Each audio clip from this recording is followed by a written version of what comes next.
नमस्कार दोस्तों, स्वागत है आप सभी का वरदान पुस्तक के एपिसोड नंबर 2 में। तो चलिए पुस्तक का दूसरा अध्याय वैराग्य सुनते हैं।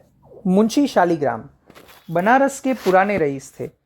जीवन वृत्ति वकालत थी और पैतृक संपत्ति भी अधिक थी। दशाश्वमेध घाट पर उनका वैभवान्वित गृह आकाश को स्पर्श करता था। उदार ऐसे कि 25-30 हज़ार की वार्षिक आय भी व्यय को पूरी न होती थी। साधु ब्राह्मणों के बड़े श्रद्धावान थे। वे जो कुछ कमाते वह स्वयं ब्रह्मभोज और साधुओं के भंडारे एवं सत्य कार्य में व्यय हो जाता। नगर में कोई साधु महात्मा आ जाए, वह मुंशी जी का अतिथि। संस्कृत के ऐसे विद्वान कि बड़े बड़े पंडित उनका लोहा मानते थे। वेदांतीय सिद्धांतों के वे अनुयायी थे। उनके चित्त की प्रवृत्ति वैराग्य की ओर थी। मुंशी जी को स्वभावतः बच्चों से बहुत प्रेम था। मोहल्ले भर के बच्चे उनके प्रेमवारी से अभिसिंचित होते रहते थे।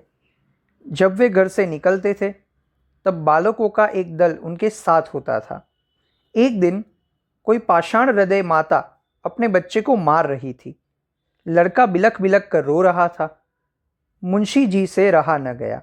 दौड़े, बच्चे को गोद में उठा लिया और स्त्री के सम्मुख अपना सिर झुका लिया। स्त्री ने उस दिन से अपने लड़के को न मारने की शपथ खा ली। जो मनुष्य दूसरों के बालकों का ऐसा स्नेही हो, वह अपने बालक को कितना प्यार करेगा। सो अनुमान से बाहर है। जब से पुत्र पैदा हुआ, मुंशी जी संसार के सब कार्यों से अलग हो गए। कहीं वे लड़के को हिंडोले में झुला रहे हैं और प्रसन्न हो रहे हैं, कहीं वे उसे एक सुंदर सैर गाड़ी में बैठाकर स्वयं खींच रहे हैं। एक क्षण के लिए भी उसे अपने पास से दूर नहीं करते थे। वे बच्चे के स्नेह में अपने को भूल गए थे। सुआमा ने लड़के का नाम प्रताप चंद्र रखा था। जैसा नाम था वैसे ही उसमें गुण भी थे। वह अत्यंत प्रभावशाली और रूपवान था। जब वह बातें करता, सुनने वाले मुग्ध हो जाते। भव्य ललाट दमक दमक करता था।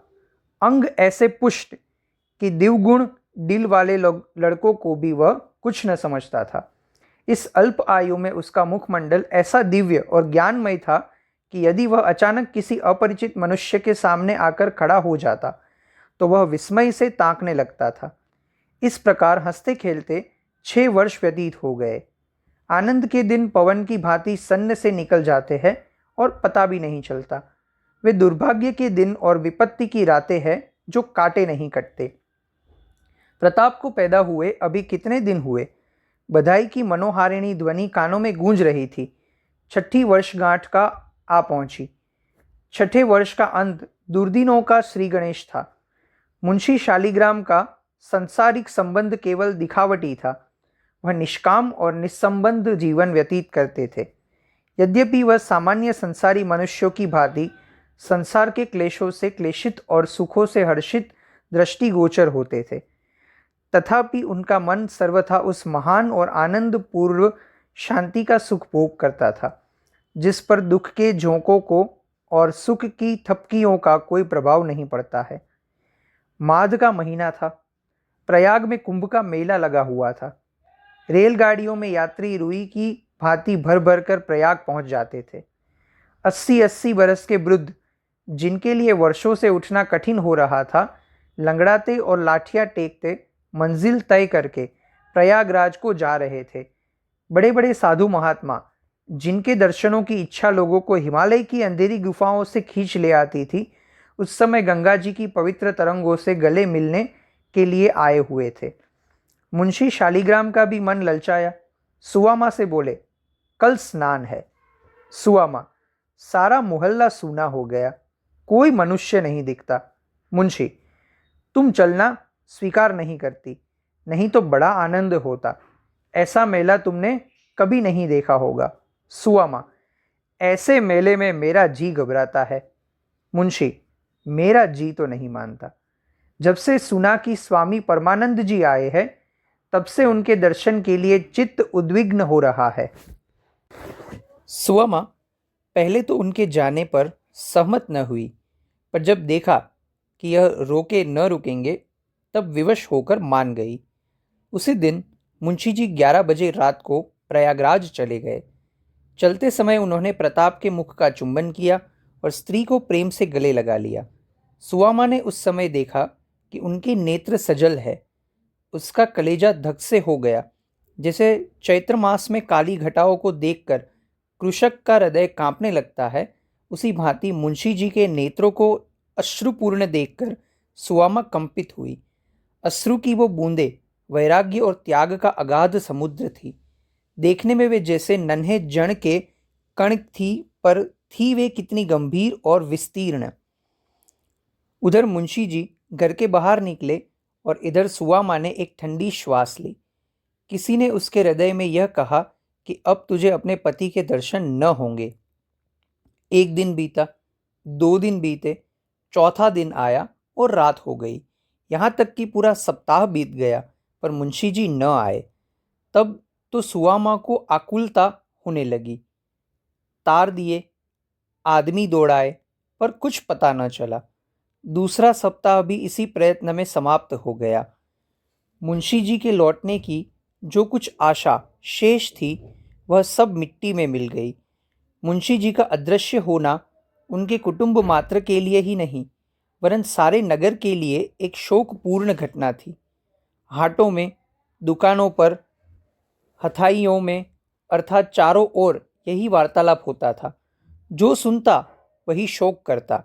क्या धनी, क्या निर्धन, यह शोक सबको था। उनके कारण चारों ओर उत्साह फैला रहता था। अब एक उदासी छा गई। जिन गलियों से वे बालकों का झुंड लेकर निकलते थे, वहां अब धूल उड़ रही थी। बच्चे बराबर उनके पास आने के लिए रोते और हठ करते थे। उन बेचारों को यह सुध कहाँ थी कि अब प्रमोद सभा भंग हो गई है। उनकी माताएं आंचल से मुख ढांप ढांप कर रोती, मानो उनका प्रेमी मर गया हो। वैसे तो मुंशी जी के गुप्त हो जाने का रोना सभी रोते थे, परंतु सबसे गाढ़ आंसू उन आढ़तियों और महाजनों के नेत्रों से गिरते थे, जिनके लेने देने का लेखा अभी नहीं हुआ था। उन्होंने 10-12 दिन जैसे तैसे करके काटे। पश्चात एक एक करके लेखा के पत्र दिखाने लगे। किसी ब्राह्मण भोज में 100 रुपये का घी आया और मूल्य नहीं दिया गया। कहीं से 200 का मैदा आया हुआ है। बजाज का सहस्त्रों का लेखा है। मंदिर बनवाते समय एक महाजन से 20 सहस्त्र ऋण लिया था, वह अभी वैसे ही पड़ा हुआ है। लेखा की तो यह दशा थी, सामग्री की यह दशा कि एक उत्तम गृह और तत्व संबंधिनी सामग्रियों के अतिरिक्त कोई वस्तु न थी जिससे कोई बड़ी रकम खड़ी हो सके। भू संपत्ति बेचने के अतिरिक्त अन्य कोई उपाय न था जिससे धन प्राप्त करके ऋण चुकाया जाए। बेचारी सुवामा सिर नीचा किए हुए चटाई पर बैठी थी और प्रताप चंद्र उनके लड़की के घोड़े पर सवार आंगन में टकटक कर रहा था। किसी पंडित मोटेराम शास्त्री, जो कुल के पुरोहित थे, मुस्कुराते हुए भीतर आए। उन्हें प्रसन्न देखकर निराश सुवामा चौंक कर उठ बैठी कि शायद यह कोई शुभ समाचार लाए है। उनके लिए आसन बिछा दिया और आशा भरी दृष्टि से देखने लगी।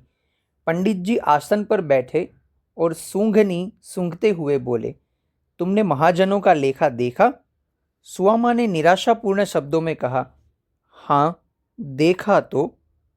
मोटेराम, रकम बड़ी गहरी है। मुंशी जी ने आगा पीछा कुछ नहीं सोचा, अपने यहाँ कुछ हिसाब किताब न रखा।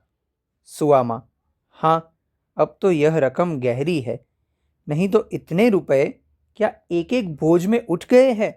मोटेराम, सब दिन समान नहीं बीतते। सुवामा, अब तो जो ईश्वर करेगा सो होगा, क्या कर सकती हूँ। मोटेराम, हाँ ईश्वर की इच्छा तो मूल ही है, मगर तुमने भी कुछ सोचा है? सुवामा, हाँ गांव बेच डालूंगी। मोटेराम, राम राम, ये क्या कहती हो? भूमि बिक गई तो फिर बात क्या रह जाएगी?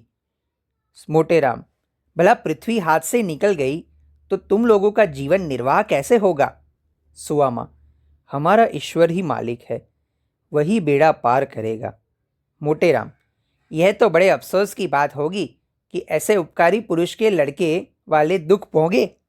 सुवामा, ईश्वर की यही इच्छा है तो किसी का क्या बस।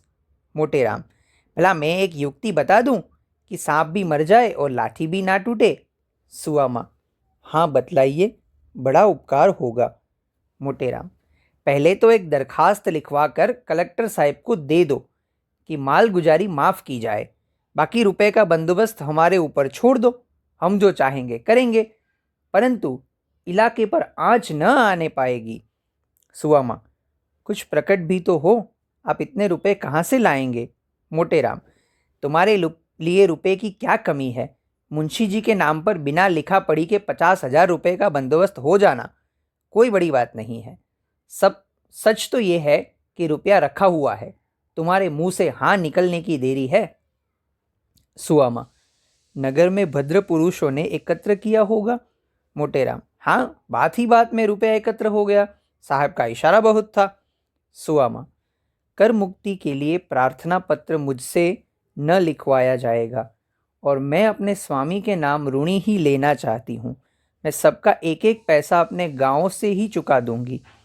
यह कहकर सुआमा ने रुखाई से मुंह फेर लिया और उसके पीले तथा शोकान्वित बदन पर क्रोध सा झलकने लगा। मोटेराम ने देखा कि बात बिगड़ सकती है तो संभल कर बोले, अच्छा जैसे तुम्हारी इच्छा, इसमें कोई ज़बरदस्ती नहीं है, मगर यदि हमने तुमको किसी प्रकार का दुख उठाते देखा तो उस दिन प्रलय हो जाएगा, बस इतना समझ लो। सुआमा, तो आप क्या यह चाहते हैं कि मैं अपने पति के नाम पर दूसरों की कृतज्ञता का भार रखूं? मैं इसी घर में जल मरूंगी, अनशन करते करते मर जाऊंगी, पर किसी की उपकृत न बनूंगी। मोटेराम, छी छी, तुम्हारे ऊपर निहोरा कौन कर सकता है, कैसी बात मुख से निकालती हो। ऋण लेने में कोई लाज नहीं है, कौन रईस है जिस पर 1,00,000-2,00,000 का ऋण न हो। सुआमा, मुझे विश्वास नहीं होता कि इस ऋण में निहोरा है। मोटेराम, सुआमा तुम्हारी बुद्धि कहाँ गई, भला इस प्रकार के दुख उठा लोगी, पर क्या तुम्हें इस बालक पर दया नहीं आती। मोटेराम की यह चोट बहुत कड़ी लगी। सुआमा सजल नयना हो गई। उसने पुत्र की ओर करुणा भरी दृष्टि से देखा।